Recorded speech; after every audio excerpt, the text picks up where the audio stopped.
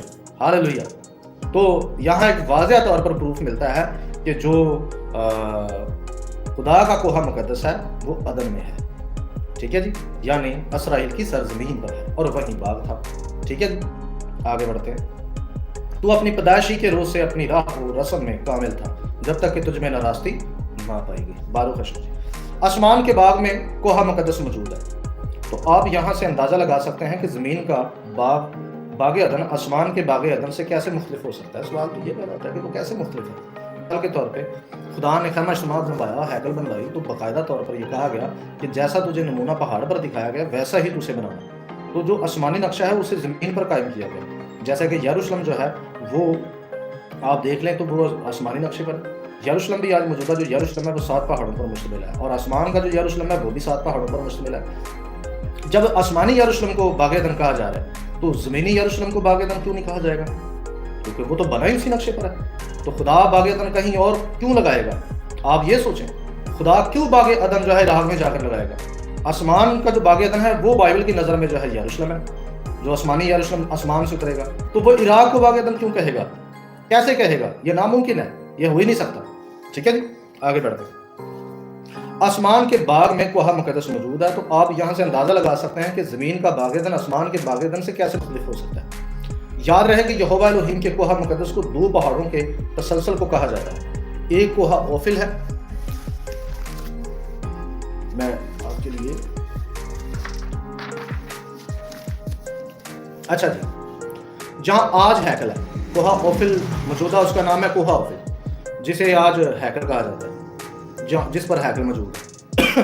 بعض اوقات کوہ اوفل کو کوہ سیون بھی کہا جاتا ہے، اور یہ ہے بھی بائبل میں بارہا اس پہاڑ کو کوہ سیون کہا گیا، کیونکہ یہ دونوں پہاڑ ایک ساتھ جڑے ہوئے ہیں. اور دوسرا کوہ زیتون جہاں ریڈ ہیفر قربان ہوتی تھی. ٹھیک ہے جی، کوہ زیتون جو ہے یہیں پر مسیح نے دعا کی، یہیں پر مسیح قربان ہوئے. اس کے لیے آپ ذرا مضمون پڑھیں ریڈ ہیفر. اس کو جب آپ پڑھیں گے تو آپ کو پتہ چلے گا کہ مسیح کہاں مصلوب ہوا تھا، کس مقام پر مصلوب ہوا تھا. تو یہ بہت ساری گتھیاں آپ کے سامنے کھل کر سامنے آ رہی ہیں. ٹھیک ہے. اچھا جی، نمبر 2، نیچے کا باغ عدن یعنی زمینی باغ عدن، جہاں یہوہ الوہیم نے آدم کو تخلیق کرنے کے بعد رکھا. جیسا کہ پیدائش کی کتاب میں بیان کیا گیا ہے، یہ وہی جسمانی باغ عدن ہے. عبرانی میں اس کو ہاگا شامی کہا جاتا ہے، جسے انسان نے ہزاروں سال سے تلاش کیا ہے. ٹھیک ہے جی. مزید برآں تالمود اس بات کی نشاندہی کرتی ہے کہ جب ہم باغ عدن کہتے ہیں تو ہم تکنیکی طور پر 2 الگ الگ جگہوں کا حوالہ دیتے ہیں، باغ اور عدن. جیسا کہ آیت میں کہا گیا ہے کہ اور ایک دریا عدن سے باغ کو سراب کرنے کو نکلا، باغ کو سراب کرنے کو نکلا. سو باغ عدن کے بارے میں کوئی بھی بحث صرف باغ کے بارے میں ہے، کیونکہ عدن کے بارے میں تالمودی آیت کہہ دیا کہ خدا کے علاوہ کسی آنکھ نے اسے نہیں دیکھا. عدن کے بارے میں یعنی دریا جہاں سے نکلتا ہے اس دریا کے بارے میں کسی نے جو ہے نہیں دیکھا اس دریا کو.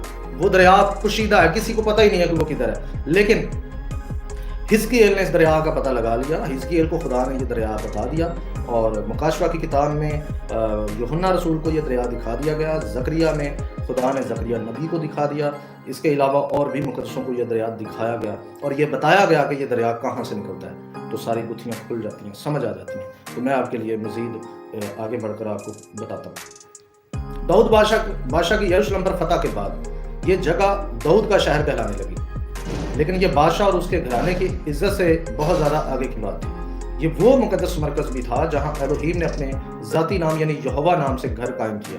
سلیمان نے یہوہ الوہیم کا گھر یعنی ہیکل اور بادشاہ کا گھر یعنی محل سیون کے نام سے مشہور مقدس پہاڑ پر بنایا. یہ کائناتی پہاڑ آسمان اور زمین کو جوڑتا ہے. یہاں سے ترتیب تخلیق کے وقت قائم ہوئی اور اسے رسومات اور تقاریب کے ذریعے مسلسل تجدید اور برقرار رکھا گیا۔ یہاں پر یہودی روایات کے مطابق آدم اور حوا کو دفن بھی کیا گیا۔ سو عزیزو، یہ جو پہاڑ ہے یہ بار بار جو ہے وہ مرکز نگاہ بنا ہوا ہے۔ یہ تمام آسمانی آثار قدیمہ کی طرف متوجہ ہوا جو قدیم نزدیکی مشرقی ثقافتوں میں عام تھے۔ مثال کے طور پر سیون پہاڑ روایتی طور پر قدیم پانی کے اوپر واقع تھا، جو ایک منظم کائنات میں دریاؤں کا منبع بن گیا تھا جو زمین کے چاروں چوتھائیوں کو سراب کرتے تھے۔ عزیزو، ہم یہیں سے اگلے ہفتے شروع کریں گے، کیونکہ میں دیکھ رہا ہوں کہ 35 منٹ ہو چکے ہیں ہمیں لائیو ہوئے، تو یہ تقریباً اس کے مجھے لگتا ہے کہ کافی ہمیں حصے بنانے پڑیں گے، ٹھیک ہے جی، جس سے واضح طور پر ہمیں سمجھ آئے گی۔ تو میں چاہتا ہوں کہ اتنی لمبی ویڈیو نہ ہو تاکہ آپ لوگ جو ہے ویڈیو کو جو ہے نظر انداز نہ کریں، تاکہ آپ لوگوں کو سمجھ آتی جائے۔ دراصل یہ دریا ہیکلی جو ہے پہاڑ پر ہے، ٹھیک ہے جی۔ یہ ہم نے کافی ثبوت دیکھے ہیں اور اس پر مزید میں آپ لوگوں کو ثبوت دوں گا، اور آپ لوگ سمجھتے جائیں گے کہ یہ پہاڑ کہاں پر ہے اور باغ عدن کہاں پر ہے اور یہ دریا کہاں سے نکلتا تھا، ٹھیک ہے جی۔ سو خداوند آپ سب کے ساتھ ہو۔ آپ لوگوں سے گزارش ہے اس ویڈیو کو آگے شیئر کریں۔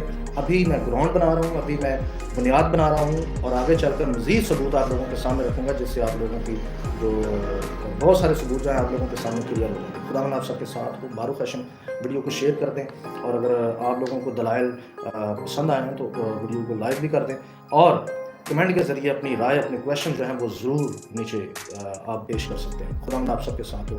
بارو کی خوشوا ہمیشہ۔ شلوم۔